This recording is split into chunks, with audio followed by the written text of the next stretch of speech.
हाय नमस्कार, मी स्नेहा कोगदे फॅमिलीमध्ये पुन्हा एकदा तुम्हा सर्वांचं खूप सारं स्वागत करते। कसे आहात तुम्ही सर्वजण? आशा करते तुम्ही सर्वजण मस्त मजेत आणि भरपूर आनंदात असाल। सो आज ना गार्डन मध्ये जायची खरंच इच्छाच झाली नाही, कारण हा कॉर्नर इतका सुंदर दिसतोय ना आणि इथे जरा मोकळी स्पेस आहे, मस्त असं निवांत बसता येतं, खूप मस्त वाटतं। आता बऱ्याचशा व्हिडिओची सुरुवात तुम्हाला मी इथनं केलेली दिसेल, कारण इथे खरंच इथे आलं ना असं मन प्रसन्न होतं। आणि त्यात ही फ्लॉवरिंग तर म्हणजे काय सांगू तुम्हाला, इतकं मस्त वाटतं ना, असं गच्च लाल लाल काय म्हणतात त्याला, लाल चुटूक कलरची जी आहेत ती फुलं आहेत आणि भरपूर आलेली आहेत। त्यामुळे असं आल्या आल्या असं वाटतं इथेच बसून राहू की काय। फक्त ही फुलंच नाहीत तर ही प्लांटर वगैरे आणि इथले प्लांट्स मन प्रसन्न करतात, म्हणून म्हटलं चला इथे निवांत बसूयात। स्पेसही मस्त आहे आणि तुमच्यासोबत मला बोलताही येईल।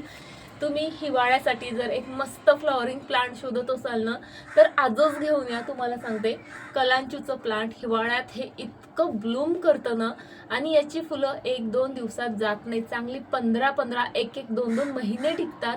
आता मी हे फुलं तुमच्यासोबत शेअर करते आहे, जवळपास 8 दिवस झालेत, म्हणजे कळ्या होत्या तेव्हापासून जर पाहिलं तर 15 दिवस झालेत हे मी फुलं तुमच्यासोबत शेअर करते आहे। 15 दिवसाआधी कळ्या होत्या, त्या हळूहळू उमलत उमलत मस्त असे फुलांचे गुच्छच्या गुच्छ झालेले आहेत आणि इतके प्रिटी दिसतात ना, हे इतकं छान, म्हणजे बघतच राहावं असं वाटतं त्यांना। आणि यामध्ये भरपूर कलर, म्हणजे बघून बघून तुम्ही दमाल, इतके सर्व कलर्स आहेत यामध्ये। माझ्याकडे तर 2 कलर्स आहेत बघा, हे लाल चुटूक हा जो कलर दिसतोय तुम्हाला हा, आणि यामध्येच एक पिंक कलर आहे। तो बॅक साईडला आहे, म्हणजे तो फ्रंट साईडला होता, त्यामुळे ते फुलं ना पाहिजे तशी उमलले नाहीत किंवा पाहिजे त्या क्वांटिटीमध्ये आलेलेच नाहीत, कारण त्याला पाहिजे तसं ऊनच कधी मिळालं नाही।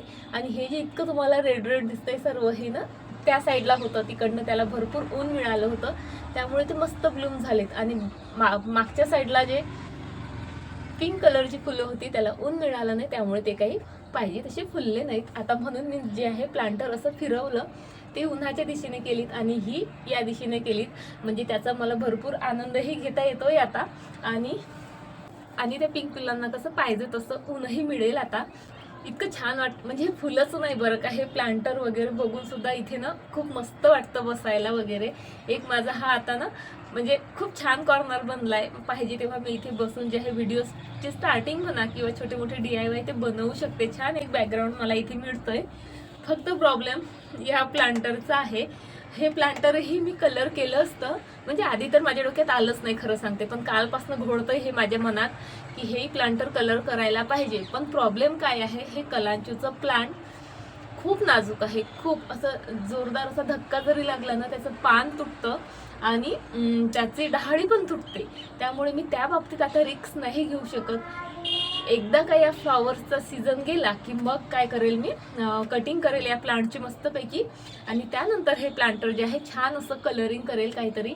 म्हणजे हे फक्त 3च प्लांटर आहेत माझ्याकडे की ज्याला मी कलरिंग किंवा काही DIY वगैरे त्यावर केलेलं नाही, पण लवकरच जे आहे मी हे 3ही प्लांटर मस्त कलरफुल बनवेल। बरं चला, आता कसा वाटला माझा हा कॉर्नर मला नक्की कमेंट करून सांगा। मी माझं ज्यूस एन्जॉय करते। आजचं ज्यूस खूप बढिया बनलं, कारण यामध्ये काय काय नाही टाकलं मी, फक्त बीटच नाही तर यामध्ये आहे ऑब्विसली आवळा, त्यानंतर काकडी टाकली, त्यानंतर गाजर टाकलं, त्यानंतर काळं मीठ तर कंपल्सरी असतंच, पण जलजिरा सुद्धा टाकला, त्यामुळे हे चवीला अप्रतिम बनलंय। चला आता माझं ज्यूस एन्जॉय करते आणि बऱ्याचशा गोष्टी करायच्यात आज, त्या आवरायला घेते। आज व्हिडिओ तसाही लेटेस्ट स्टार्ट केलेला आहे मी, सर्व कामं वगैरे वगैरे आटपून आत्ता जवळपास म्हणजे 2 वाजून गेलेले आहेत।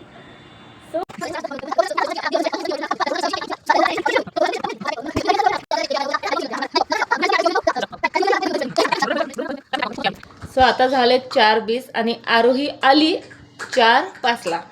तेव्हापासून आमची कंटिन्युअसली पटर पटर पटर पटर पटर पटर चाललेली, आणि ऐकावं लागतं बरं, हातची सर्व कामं सोडून असं बसून ऐकावं लागतं।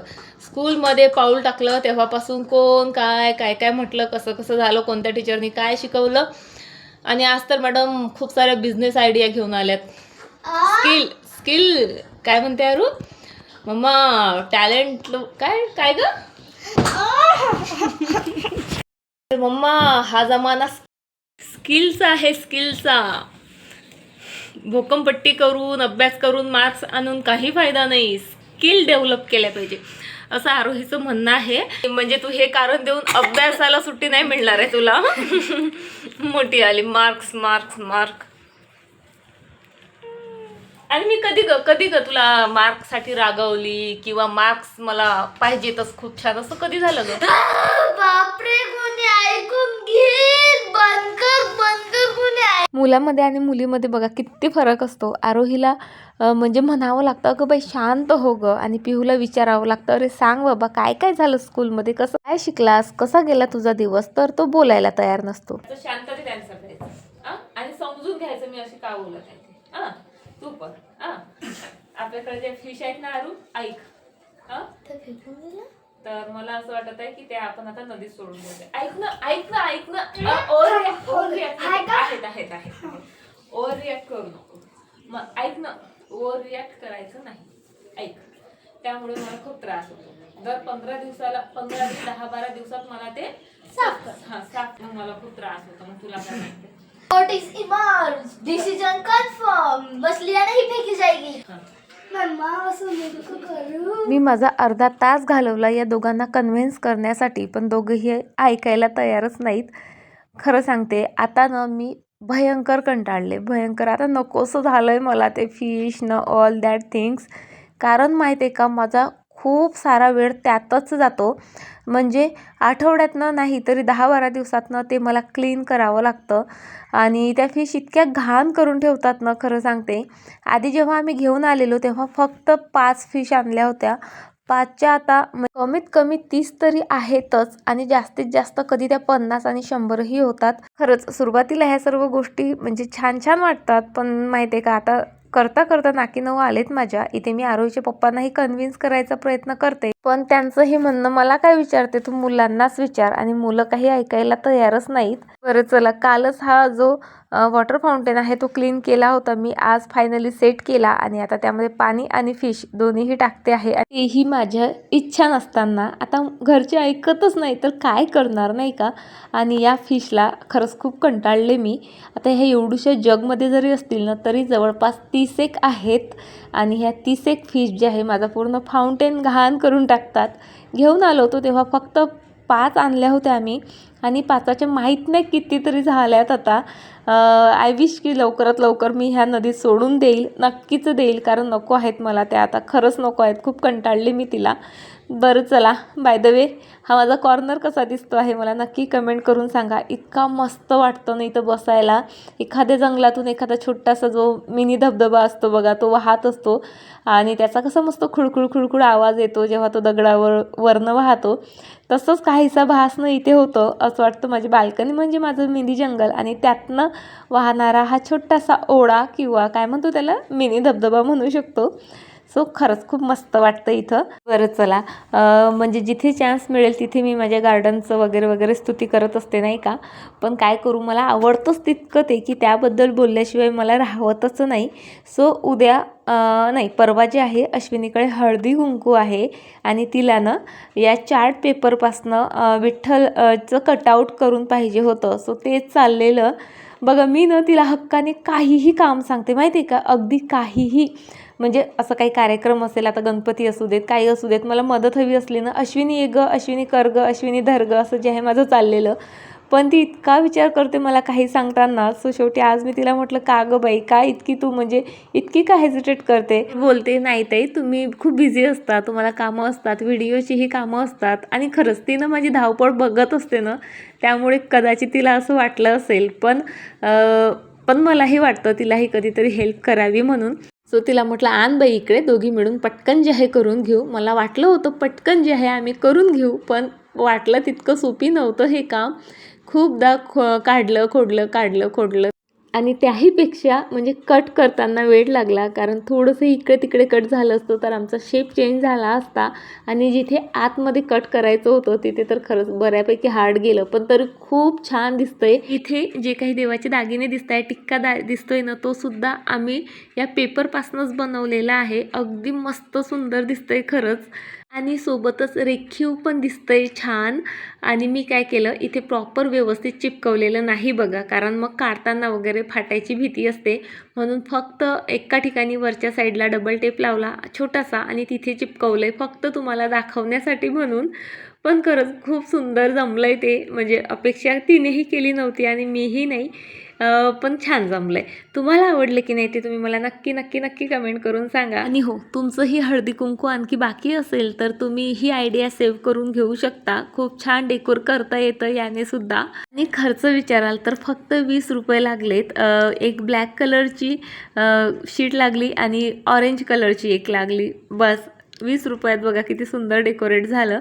बाय द वे, चला भरपूर दिवस झाले पाणीपुरी खाल्ली नव्हती. मला खायची असली किंवा आठवणही आली ना, मला येतो कंटाळा, त्यामुळे मी स्किप करते. पण आरोहीचे पप्पा आज स्वतःहून बोलले की पाणीपुरी बनवायची का आपण. मग काही ऑप्शन नसतो हो किंवा नाही म्हणायचा. लगेच मी तयारीला लागले. सो मी ना 4 मिरच्या घेतल्या मस्त, भरपूर कोथिंबीर, तितकंच जे आहे पुदिना आणि 3-4 आल्याचे तुकडे छोटे छोटे आणि त्यानंतर 3-4 लसणाची गाठे नाही, पाखड्या घेतल्या आणि मिक्सरमधनं फिरवून घेतलं आणि त्यामध्ये छान भरपूर पाणी घातलं. सोबत इथे माझ्या पुऱ्याही तळणं चाललेलं. ह्या पुऱ्या जेव्हापासून मिळायला लागल्यात ना इथे, तेव्हापासून आमच्याकडे पाणीपुरी बनायचं प्रमाण जरा जास्त वाढलं. आधी कसं व्हायचं, पाणी जरी घरी बनवलं तरी पुऱ्या विकत आणाव्या लागायच्या आणि मग त्यात वेळही जायचा आणि मग कंटाळाही केला जायचा बाहेर जायचं म्हटलं तर.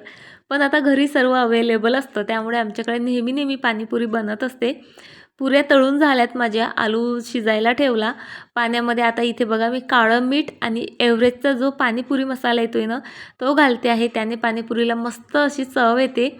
आणि सोबतच यामध्ये चिंचेचा कोडही मी घालत असते, त्यामुळे मस्त अशी आंबट तिखट चव जी आहे पाणीपुरीला येते. अगदी मार्केटमध्ये मिळते ना तशी पाणीपुरी बनते. सो चला, पाणीही माझं बनवून तयार आहे. आता मला बनवायची आहे खटाई. खरं सांगू का, फक्त मला एकटीला आवडते, खूप जास्त आवडते, त्यामुळे ती मी स्किप नाही करू शकत. स्वतःसाठी मी तितकी मेहनत घेऊ शकते. सो इथे मी चिंचेचं पाणी करून घेतलेलंच आहे. पाणीपुरीच्या पाण्यात, तिखट पाण्यातही घातलं आणि इथे आरोहीच्या पप्पांचं चाललेलं मला टेस्ट करायला दे म्हणून. सो तेच त्यांना इथे टेस्ट करवलं, त्यांनाही खूप आवडलं आणि त्यानंतर लगेच खटाई बनवायला घेतली. खटाईसाठी फक्त चिंचेचं पाणी घेतलं बघा, मी गॅसवर ठेवलं. त्यानंतर त्यामध्ये तुम्ही मैदा घालू शकता, पण मी मैदा न घालता आपलं जे साधं गव्हाचं पीठ असतं ना, तेच घालते आणि सोबत त्यामध्ये गूळ घालते आणि जास्तीत जास्त 5-1 मिनटं जे आहे ते मस्त मिक्स करून शिजवून घेते. 5 मिनटात आपली मस्त अशी खटाई बनवून तयार होते. तुम्ही कधी ट्राय केली नसेल ना, ट्राय करून बघा घरच्या घरी. आणि ही चटणी म्हणजे खटाई ना फक्त पाणीपुरीसोबतच नाही तर तुम्ही बऱ्याच गोष्टींसोबत ट्राय करू शकता. सो चला, इथे आमची खटाई पाणीपुरी सर्व मस्त बनवून तयार आहे. सो ती आम्ही छान आता एन्जॉय करतो आणि तुम्हाला उद्या भेटतो अशाच एका छान व्हिडिओसोबत. तोपर्यंत फ्रेंड्स, स्वतःची काळजी घ्या. आणि हो, व्हिडिओ इथपर्यंत बघितला त्यासाठी तुमचे खरंच खूप खूप खूप मनापासून धन्यवाद. बाय.